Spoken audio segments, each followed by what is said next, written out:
वार से आप लोग सुने कि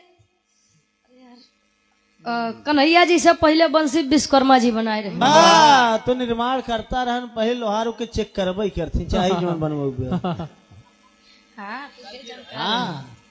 चाहे जौन बनाई पहले चेक। आपने बताया कि विश्वकर्मा जी बजाए और हमने कहा कि राम जी ने बजाया था त्रेता युग में। तई बतावत कृष्ण जी से पहले राम जी नहीं आ रहे हैं दुनिया में। के जाने त्रेता बाद में लगा हो तो हमारी कहानी या गलत कहां से हुई? बुद्धिजीवी भैया देखा हमारे मंच संचालक भैया पहले ही बता गए कि यहाँ पर लोग विरह को सुनते हैं और समझते हैं। तो आप लोग समझा कृष्ण भगवान से पहले यानी द्वापर से पहले त्रेता लगा रहा कि द्वापर के बाद त्रेता लगा रहा। आपने बताया कि विश्वकर्मा जी बताए, हालांकि रुचि आपकी कहानी गलत है लेकिन मैं कुछ कहूंगा नहीं। लेकिन गलत है मौसी मौसी कहा जाए आधी रहरी घर राय जाए गलत है और मैं कुछ आपको कह भी नहीं रहा हूँ। चलो पहली बात। दूसरी बात हमने बताया कि सीता जी को कौन लेकर गया था? विराट नाम का एक राक्षस। क्या आपने बताया रुचि ये गलत है। सीता जी को रावण से पहले अग्नि देवता हरण करके ले गए। प्रयागराज है ये। रामायण महाभारत के बारे में हमसे ज्यादा आप लोग जाना थे। तो ये बताइए रामायण में कहीं कहीं यह सुनने को मिलता है कि सीता जी लंका में असली नहीं बल्कि नकली गई थी। लोग बताते हैं और यह भी कहते हैं कि राम जी ने सीता जी को अग्नि देवता के पास सुरक्षित रखा था। तो ये हरण भवा कि सीता जी अपने इच्छा से गई? ये हरण करता है भाई। हरण माने जबरदस्ती यार। दूसरी बात जब शादी विवाह करके सीता जी जनक जी की नगरी छोड़ करके जब राजा दशरथ के यहाँ आई तो एक रिवाज होता है, एक रस्म होता है कि दुल्ही पहली रसोई बनाई।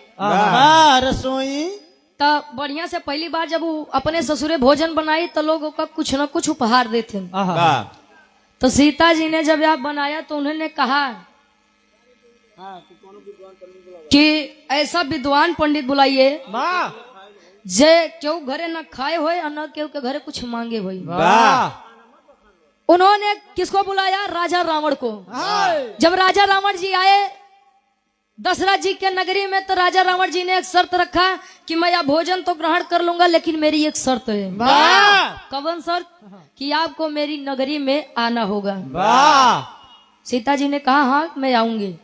तो एक प्रकार से देखा जाए तो सीता जी अपने मर्जी से लंका नगरी गई थी। तो मेरी कहानी गलत कहाँ से हुई? संविधान आपने बताया कि संविधान BN राव ने नहीं बल्कि TN राव ने लिखा था। BN राव के पूरा नाम जाना था? बिगनेल नरसिंह राव। इनका पूरा नाम यह था और भारत के संविधान में इन्हें मुख्य सलाहकार माना गया था। आपने बताया कि संविधान सुभाष चंद्र बोस जी ने लिखा था। इतिहास का कौन लेखक है जो लिख दिया कि ये संविधान सुभाष चंद्र बोस जी ने लिखा था? पढ़े आए आप लोग कहूँ?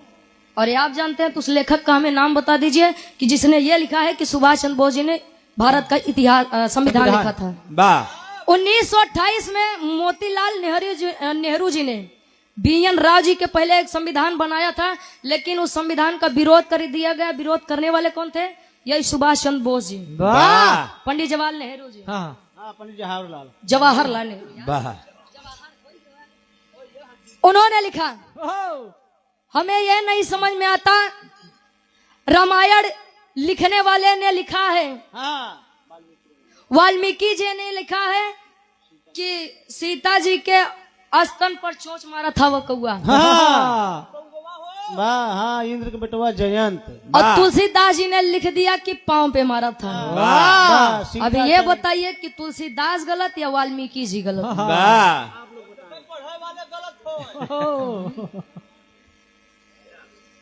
वाल्मीकि जी ने अपने पूरी रामायण की किताब में यह कहीं नहीं लिखा कि लक्ष्मण रेखा कहीं खींची गई है। वाह तुलसीदास जी ने लिख दिया कि लक्ष्मण रेखा बनाई गई थी। वाह तो अब बताइए कि रामायण झूठा यानी तुलसीदास झूठा कि वाल्मीकि जी झूठा। वाह मैं इसीलिए कहती हूँ कि मैं जवाबी कलाकार नहीं हूँ। आप जहाँ से पाए आपने गा दिया, मैंने तो नहीं कहा कि आपने गलत कहा, वाह और मैंने बताया तो गलत कहाँ से हुआ भाई? वाह आप थे उस समय में वाह या मैं थे या आप लोग थे? जो जैसा पाता है वैसा गाता है। ये बड़े यार हम नोचे वाला काम नहीं करी। वाह अच्छा कोई ना घेर ले।